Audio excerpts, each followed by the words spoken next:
రాష్ట్ర సమితి ఒక కీలక నిర్ణయం తీసుకున్నది. పార్టీ అధ్యక్షులు కల్వకుంట్ల చంద్రశేఖరరావు గారి ఆదేశం మేరకు పార్టీ ఎమ్మెల్సీగా ఉన్న కవిత గారు గత కొన్ని రోజులుగా పార్టీ వ్యతిరేక కాంగ్రెస్ పార్టీ ఉచ్చులో పడడం, కాంగ్రెస్ పార్టీ చెప్పినట్లే నడుచుకోవడం, పార్టీ సీనియర్ నాయకుల మీద అనవసరమైన బాధ్యతారహితమైన ప్రకటనలు చేయడం, పార్టీ యావత్తు నాయకులు కార్యకర్తలు ఆందోళనకు గురి కావడం, 60 లక్షల మంది సభ్యులు కలిగి ఉన్న భారత రాష్ట్ర సమితిలో ప్రతి ఒక్కరికి కూడా వారికి ఎంత హక్కు ఉన్నదో అంతే హక్కు ఉంటుంది.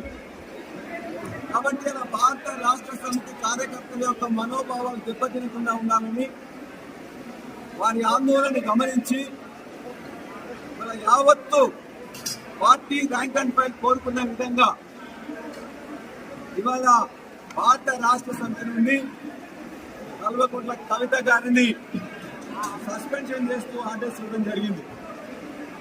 ఇది యావత్తు రాష్ట్ర పార్టీ యంత్రాంగం బాధతో తీసుకున్న నిర్ణయమైన పార్టీకి ఆందోళన కలిగించే విధంగా, పార్టీని కించపరిచే విధంగా తీసుకున్న నిర్ణయాన్ని మొత్తం నాయకుల కార్యకర్తలు చెప్పిన దాన్ని కేసీఆర్ గారు విన్న తర్వాత కేసీఆర్ గారు సస్పెండ్ చేస్తూ నిర్ణయం తీసుకోవడం జరిగింది. ఈ నిర్ణయంతో పార్టీ అనేదే ముఖ్యం. పార్టీ ముందు తన కూతురైనా దగ్గర బంధువులైనా ఎవరైనా కూడా సమానమని చెప్పేసి చెప్పడం జరిగింది. కాంగ్రెస్ పార్టీకి అలవాటు భారతదేశంలో ఇప్పటి వరకు అనేక ప్రాంతీయ పార్టీలలో కుటుంబాలలో చిచ్చు పెట్టింది కాంగ్రెస్ పార్టీ. అది తమిళనాడు ఉదాహరణ తీసుకున్నా, కర్ణాటకలో జేడీఎస్ ఉదాహరణ తీసుకున్నా, లేక ఇతర పార్టీలలో ఎక్కడ తీసుకున్నా కూడా ప్రాంతీయ పార్టీల్లో కుటుంబాలు ఉన్నప్పుడు ఆ కుటుంబాల్లో చిచ్చు పెట్టడం అనేది కాంగ్రెస్ పార్టీకి వెన్నతో పుట్టిన విద్య.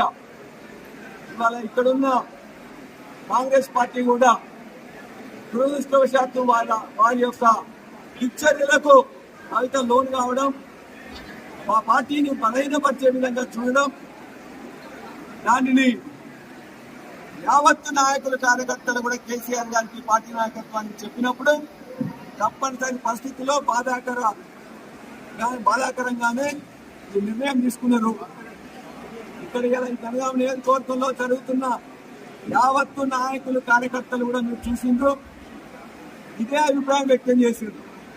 వాటి పార్టీ శ్రేయస్సు దృష్ట్యా, తెలంగాణ శ్రేయస్సు దృష్ట్యా వారు తీసుకున్న నిర్ణయాన్ని మేము ఆహ్వానిస్తున్నాం.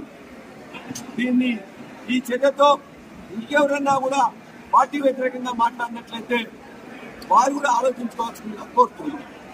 అసలైన తొలి వెలుగు. ఫాలో వాట్సాప్ @తొలి వెలుగు official.